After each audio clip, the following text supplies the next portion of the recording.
Hello, good morning. કેમ છો બધા? મજામાં ને? તો હું સવારમાં ઉઠી પહેલાં હું હોસ્પિટલ માટે રેડી થઈ ગઈ. રેડી થઈને પછી મેં જમવાનું બનાવ્યું. જમવામાં મેં મિક્સ સબ્જી બનાવી છે. એમાં દડાગોબી, ફૂલેવર, વટાણા, બટેકા બધું એટલે બધું 4 થી 5 સબ્જી મિક્સ કરીને બનાવી દીધું છે. એક બાજુ મેં વઘાર કરી દીધો છે.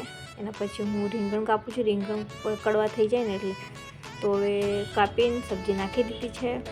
તો હવે ચલો કુકર બંધ કરીને 2 વિસલ વાગે ત્યાં સુધી આપણી સબ્જી રેડી છે.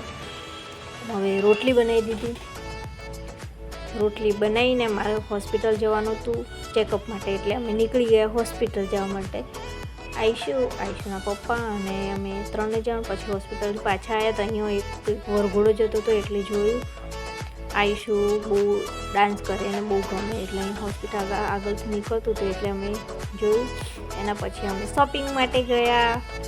અમે નહેરુનગર લાલ દરવાજે ગયા, જે ગોતા છે ત્યાં. તો ત્યાં જઈને આયુષ માટે કપડાં લીધા. એના પછી એમ પપ્પાને કપડાં લેવાના હતા એટલે જુડિયોમાં આવ્યા. એની બાજુમાં છે જુડિયોમાં. તો આયુષે પપ્પાના કપડાં લેવાના હતા એટલે એમને એક જોડી કપડાં લીધા. આયુષ આમ તેમ ફર કરતું હતું ને ખોવાઈ જતું હતું, કારણ કે એ છે ને તો બહુ મસ્તી કરે. અમે જ્યારે બી ત્યાં જુડિયોમાં જઈએ ને તો ક્યાં ને ક્યાં ઘૂસી જાય. એને પપ્પા જોડે જવું હતું એને. પછી આયુષુ રમવા લાગ્યું, થોડી વાર આમ તેમ ફર્યું. પછી એમ પપ્પાને કપડાં લઈ લીધા, બિલિંગ કરાવીને પછી અમે નીકળી ગયા. જો મારો વિડીયો ગમ્યો હોય તો લાઈક, શેર, સબસ્ક્રાઈબ કરવાનું ભૂલતા નહીં.